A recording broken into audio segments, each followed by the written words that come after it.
They said you were impossible to read. Not difficult, not complicated, impossible. Like trying to measure lightning with a ruler, like trying to categorize a storm.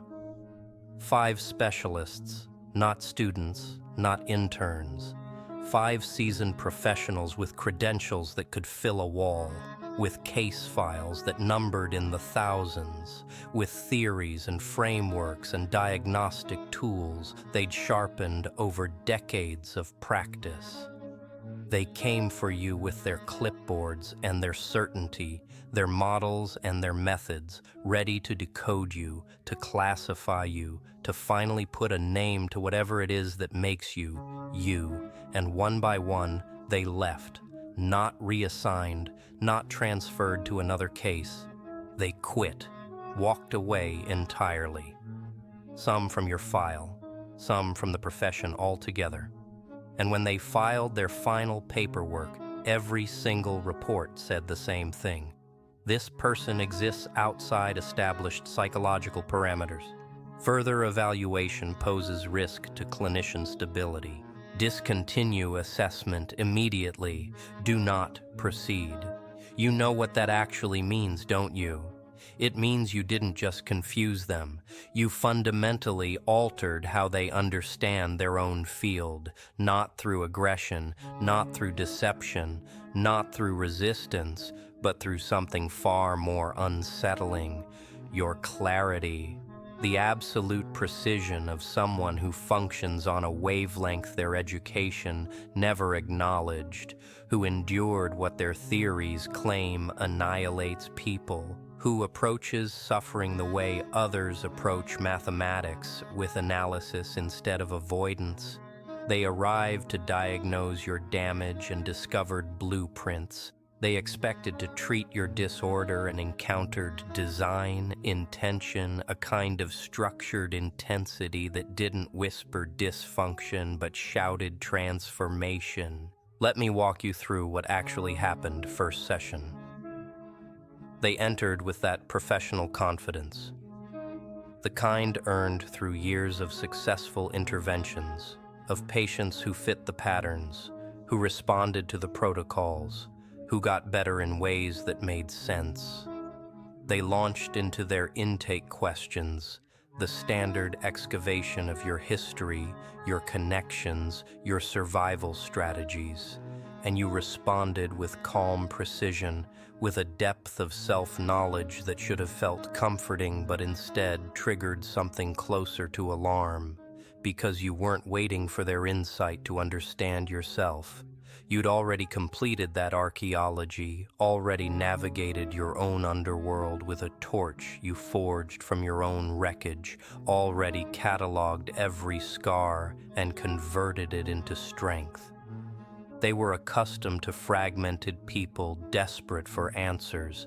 You were already the answer walking, and that unnerved them completely, because it rendered their entire framework, every theory they'd mastered, every technique they'd perfected, essentially meaningless in your presence. Session 3 arrived and the questions shifted. They stopped mining your history. They started interrogating your methodology. How do you remain functional after that magnitude of grief? How do you sustain equilibrium after such profound violation? How do you shoulder that kind of devastation without structural collapse? And you simply met their gaze, didn't you? Met them with eyes that have witnessed too much to perform anymore. And you offered something that sounded almost mundane, something that should have registered as unremarkable but detonated like an explosive. I quit expecting the agony to stop and started treating it as intelligence. 5 words that dismantled their entire worldview because they'd been conditioned to help people evade suffering, to medicate it into submission, to reframe it as fleeting, but you had accomplished something they'd never contemplated. You'd recruited it, harnessed it, transformed it into a guidance system that steered you through every catastrophe they insisted would consume you. By session 5, the note-taking ceased. They just observed, occasionally acknowledging. but you could watch it happening in real time, the slow comprehension settling like dusk, the recognition that they weren't the authority in this space. You were. They'd arrived to counsel a patient and discovered themselves facing a professor, someone who'd survived their own mental extinction event and emerged on the far side, not diminished, but distilled, not fractured, but fundamentally reorganized at a cellular level. And that's precisely when the dread took root, not dread of you, but dread of what you represented. Dread that perhaps everything they'd internalized was fiction, that perhaps the human psyche isn't as delicate as they'd been convinced, that perhaps certain individuals don't require rescue because they've already engineered their own salvation in ways no textbook could ever articulate. Let's examine what they actually uncovered when they attempted to chart your consciousness. The first specialist focused on trauma, carried a doctorate in stress aftermath, had worked extensively with combat veterans, survivors of prolonged abuse, people who'd witnessed humanity at its absolute worst.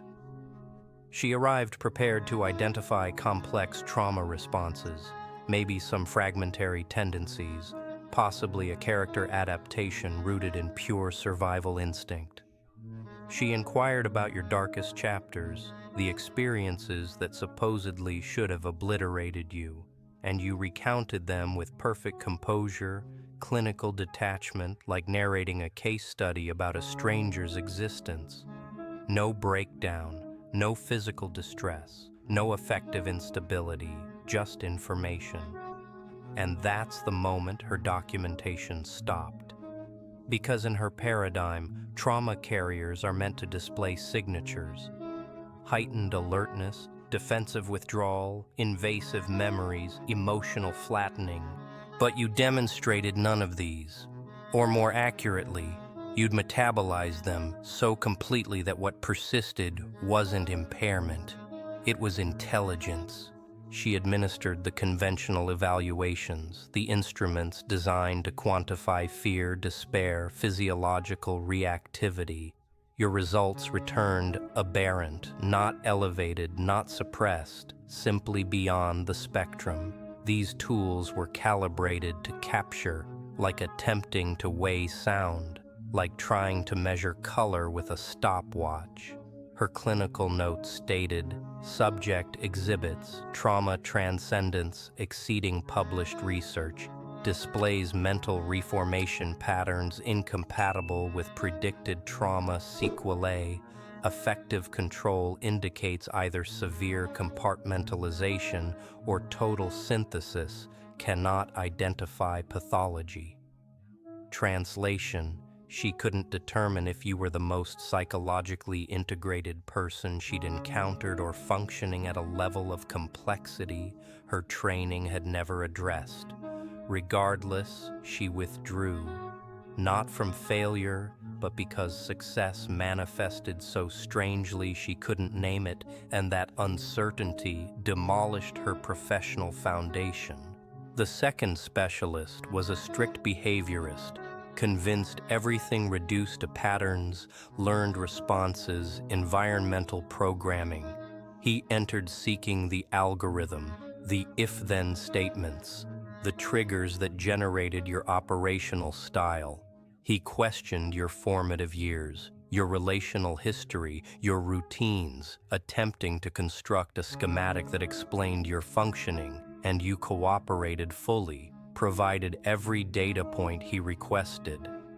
But when he tried assembling the model, the math broke, because according to his principles, someone with your documented background should manifest maladaptive patterns, relational dysfunction, attachment irregularities, self-destructive cycles, pharmaceutical dependencies, something screaming system failure.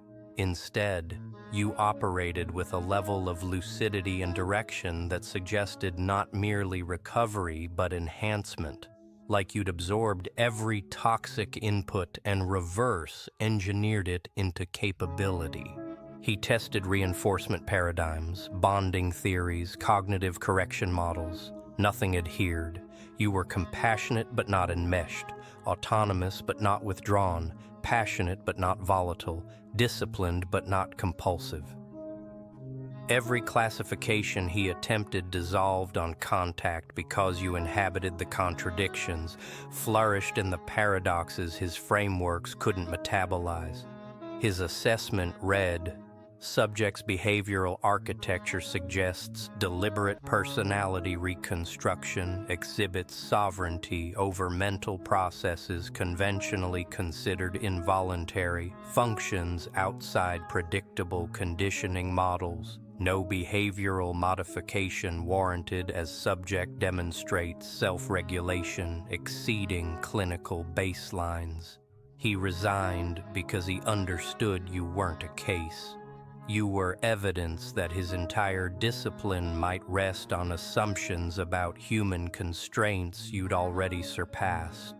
The third specialist practiced psychoanalysis, classical orientation, believed everything originated in unconscious friction, buried impulses, developmental injuries requiring exhumation. She came equipped to excavate, to expose the concealed anguish you were allegedly suppressing, the rejected aspects of self you were supposedly avoiding. She employed symbolic interpretation, spontaneous verbalization, ambiguous stimuli, deployed every method to access your subconscious terrain. And here's what shattered her.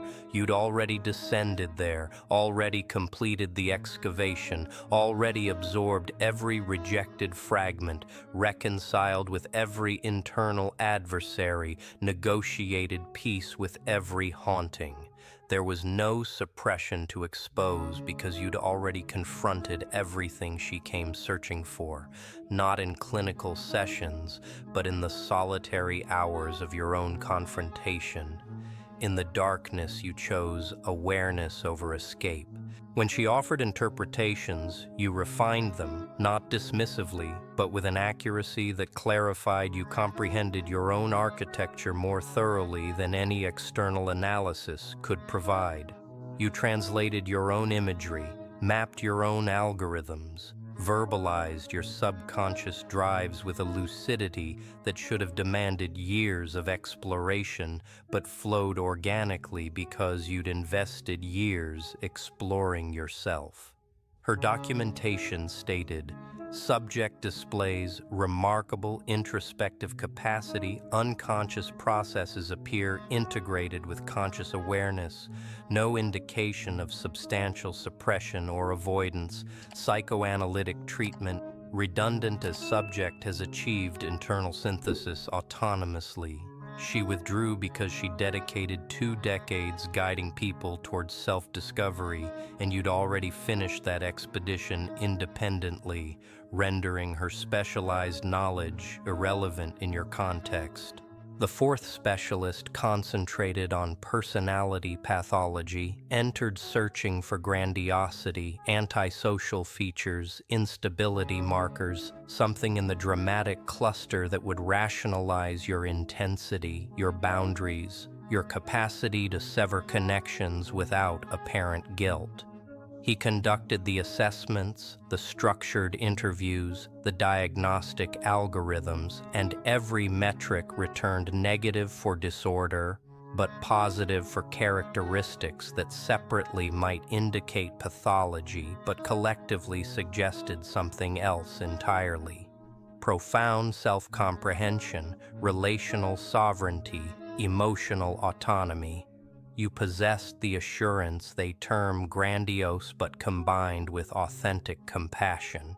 You maintain the detachment they classify antisocial but anchored in self-protection, not indifference.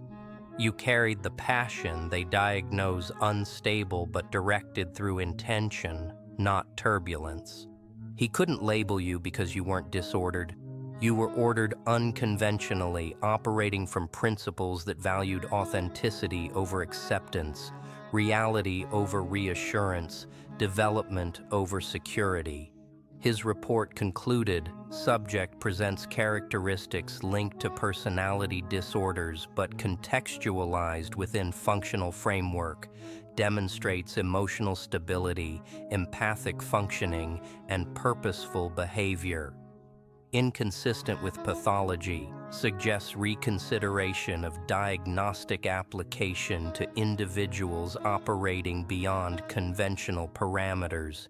He resigned because he recognized the disorders he'd spent his career identifying might simply be classifications society assigns to people who decline to be controlled, and you were living verification that what they call dysfunction might simply be adaptation in uncomfortable packaging. By the fifth specialist, something fundamental shifted because now they weren't simply analyzing you, they were cautioning one another. Number 5 specialized in existential approaches, questions of significance and direction. The therapeutic philosophy that confronts mortality, autonomy, accountability, fundamental human conditions. She arrived assuming, perhaps you struggled with existential void, meaninglessness, the philosophical emptiness that accompanies devastation. She asked about your purpose, your principles, what sustains you. And you responded with philosophical precision that made her realize you weren't pursuing meaning. You'd constructed it systematically from the debris of everything that attempted to annihilate you. You discussed suffering not as something requiring escape, but as data about priorities, about betrayal as curriculum in judgment, about solitude as preparation in self-reliance. She attempted to introduce frameworks, meaning-centered therapy, existential literature, but you'd already arrived there, had already absorbed the philosophy, contemplated the questions, reached conclusions aligned with theory, but derived from direct experience, not scholarly study. You spoke about generating significance in an indifferent cosmos, not as intellectual exercise, but as everyday practice, about selecting your suffering, about engineering purpose from devastation. Her notes stated, subject has attained existential resolution, typically associated with late-life integration or post-crisis maturation, demonstrates sophisticated defense architecture and meaning generation capacity, philosophical depth, suggests extensive contemplation of finitude and freedom, intervention unnecessary, as subject appears to have resolved existential tensions independently. She resigned because she realized you'd accomplished in years what most humans never achieve across lifetimes, made peace with disorder, befriended ambiguity, constructed meaning inside an indifferent universe. The sixth specialist focused on cognition, mental architecture, belief structures, the engineering of thought itself. He arrived seeking cognitive errors, the distorted thinking patterns that supposedly trap people, catastrophic projection, binary reasoning, self-attribution, hasty generalization. He listened to your speech and heard what resembled distortions. You communicated uncertainties, offered broad declarations, exhibited thinking, his charts categorized as irrational. But then something occurred that made his certainty waver. Your certainties were empirically sound. Your generalizations emerged from pattern identification through lived data. Your binary thinking wasn't inflexibility. It was precision earned through examining every intermediate position and discovering most were simply postponed choices masquerading as nuance. You didn't catastrophize, you assessed probability based on documented evidence from your existence.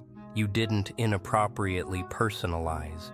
You accepted complete accountability for your contribution while refusing to absorb others' burdens. You didn't filter experience through optimistic distortion or pessimistic bias. You perceived it precisely as it existed and selected your response intentionally. His assessment read, subjects' cognitive patterns initially suggest distortion but reveal sophisticated processing upon examination, demonstrates exceptional pattern recognition, predictive accuracy, and evidence-based belief modification, cognitive intervention. Unnecessary as subjects' mental frameworks appear more accurate than therapeutic alternatives. He resigned because he'd built a profession teaching modified thinking, and you already processed with an accuracy that made his cognitive techniques resemble remedial training. The seventh specialist. She was the authority they contacted when conventional approaches failed. Trained across multiple methodologies, decades managing the most complex presentations, the expert they deployed when they needed resolution. She entered having reviewed all 6 previous assessments, understanding she faced something unprecedented. And rather than attempting diagnosis, she chose differently. She simply witnessed.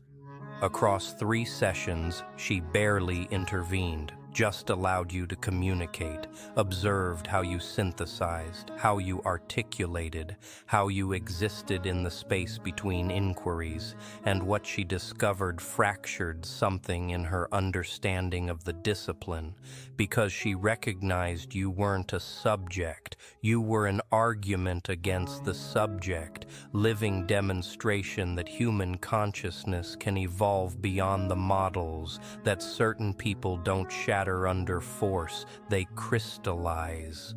She authored the final assessment, the document that permanently closed your case. After comprehensive evaluation by 7 independent clinicians, subject demonstrates psychological functioning beyond existing diagnostic systems, exhibits post-traumatic evolution, existential synthesis, cognitive precision, emotional regulation, and self-awareness. At levels rarely observed in literature, attempting to pathologize this individual constitutes professional negligence, as they represent not disorder but extraordinary adaptation. Recommend complete case closure. Subject is not a patient but a phenomenon. She resigned not from inadequacy but from revelation, because she'd invested 3 decades in the field, and you demonstrated in 3 sessions that everything she understood about human capacity was incomplete, that the literature only documented the lower ranges of human potential, and you were functioning at an altitude they hadn't mapped yet.